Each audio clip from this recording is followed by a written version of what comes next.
to the Titan Insider Daily Report from Terry McCormick, powered by our friends at Zen Sports. Terry, what's going on?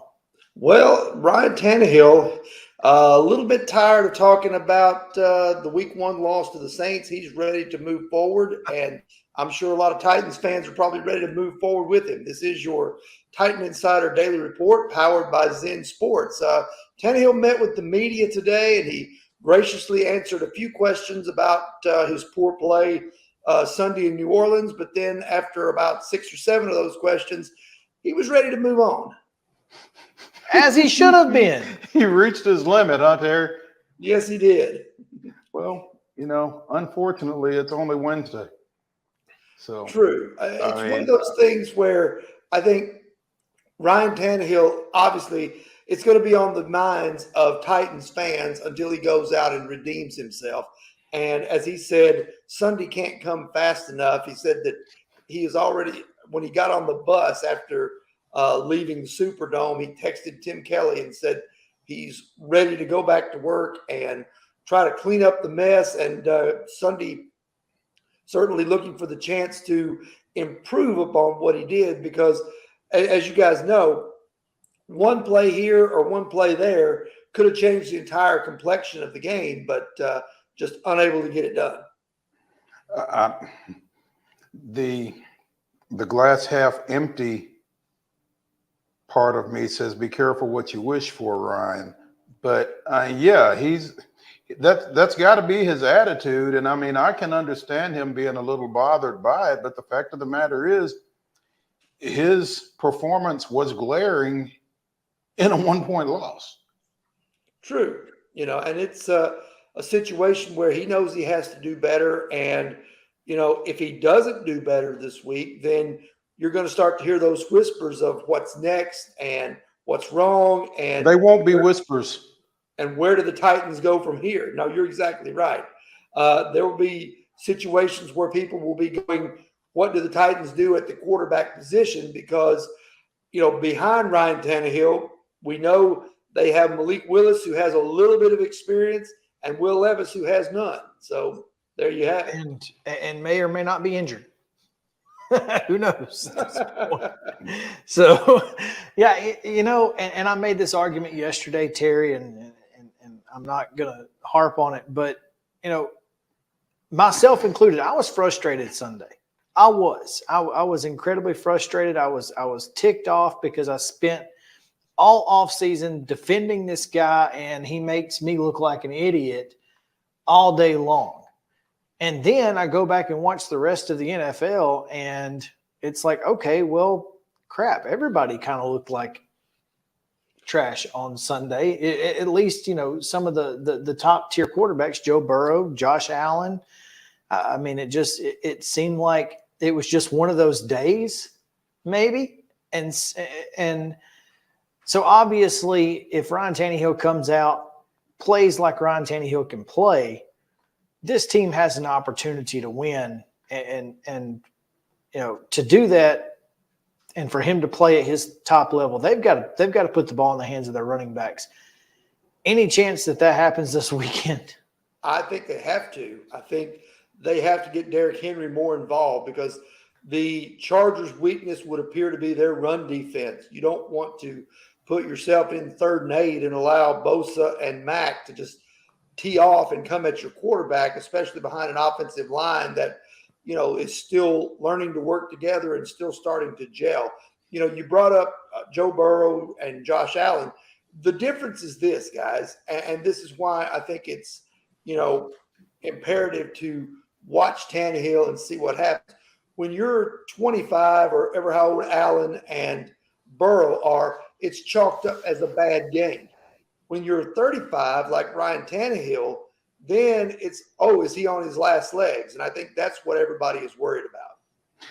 Terry, I beg to differ slightly, just because I don't know that Ryan Tannehill has ever gotten, for lack of a better phrase, the rope that Josh Allen and Joe Burrow have gotten. I don't think he's ever been considered to be at that level, despite whether his performance dictated that he be considered at that level or not. I don't think he ever has. So I don't know that it's last legs. I just think that I think it's more a case of people just thinking that he's not Looking for very something. good.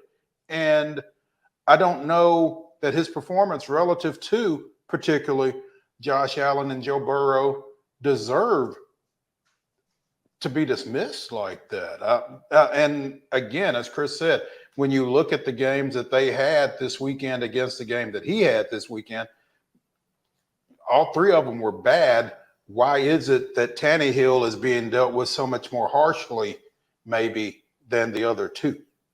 And Well, I think part of what you said and part of what I said. I think on to make your point, Allen and Burrow both have the reputation and the, I guess the track record, at least during the time they've been in the league, of being top tier quarterbacks, worthy of being mentioned in the same breath as Patrick Mahomes or Aaron Rodgers or somebody like that. Based on what? None of them have been to a Super Bowl. Burrow Not one. Burrow has been to a Super Bowl. Well, I'm sorry. None of them have won a Super Bowl. I apologize. Recent upper level quarterbacks in the league. And let me say this. That makes it worse because the Buffalo Bills and the Cincinnati Bengals rely on their quarterbacks to win football games, and they were terrible. The Titans don't rely on Ryan Tannehill. He can be bad, and they can still win if the game plan is properly executed. if the game plan is properly executed, i.e., give the ball to 22 and let him go. Mm-hmm. Now, to me, if I've got an offense that is predicated on my quarterback being great and he's terrible, that would mean more likely I should be calling for someone else than a game managing quarterback. That's all I'm saying. Yeah, but I mean, I get what you're saying, but nobody's calling for the head of Joe Burrow this week just because he performed poorly in week one. I think the Bengals didn't start off great last year, and they wound up deep in the playoffs. Now, I will say this about Josh Allen. I do think he's regressed since Brian Daboll left to become the Giants head coach. I think Daboll had figured out Allen and what he was good at, and I think he regressed a little bit last year, and I think maybe that regression has continued. So it's going to be interesting to see him going forward. But back to Tannehill, I think the Titans fans probably looking at Tannehill is like, if he had just made one or two plays, it would have been the difference in the ball game. And I think that's why, fans are so hard on him, because let's be honest here. There's a segment of the fan base that still has not forgiven him for the playoff loss to Cincinnati 2 years ago. And anytime he lays an egg like he did on Sunday, it brings that back to the forefront. And that's not unfair. Well, I think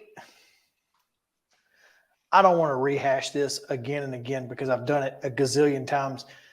2 of the 3 interceptions he threw in that game were not his fault. Julio Jones ran the wrong route on the first interception. Period, point blank, he screwed it up. It was Julio's fault 100%. The only interception that was his fault was the Noah Westbrook-Akine third interception, and had no business throwing it to 15 at that point. But neither of the first 2 interceptions were his fault, because the second one was the stinking play. That's the only play we run out of that formation, and everybody on the defense knew it was coming. Dude jumps it and takes it back to the house. Neither of those 2 were directly on Ryan Tannehill. So I mean, that's fair.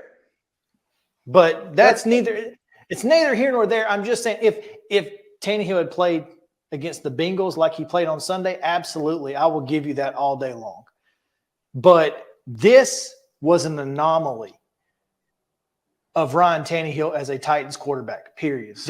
It was as much of an anomaly as Josh Allen's performance, as Joe Burrow's performance, and anybody else that played poorly on Sunday, and that's all I'm saying.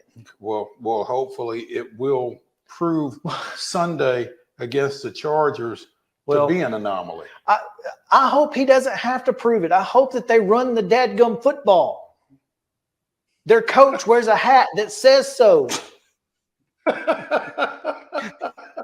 He should wear it on Sunday and stare at Tim Kelly. Or maybe he should just give one to Tim Give Kelly. give him the hat. There you go. Here's our game plan, Tim. Wear it. Yeah. Anyway, Terry, tell us about Zen Sports. All right, guys. Zen Sports is the new sports book in Tennessee, revolutionizing the way you earn sports betting rewards. With Zen Sports, your rewards are cash rewards. You bet with real money, and now you're rewarded with it too. Earn a whopping 5% cash back welcome bonus for your first 15 days when you sign up with code Main Street, MAINST. Keep betting and keep earning every month after that with up to 3% cash back rewards on your betting volume. Best of all, earn cash commission on your referral bets.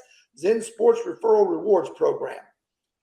Zen Sports betting just got better. And when you sign up for Zen Sports using the code Main Street, MAINST, earn an unlimited 5% cash back on your betting volume for your first 15 days. Gambling problem? Call 1-800-889-9789. Terms and conditions apply. Must be 21 and older and in Tennessee to bet.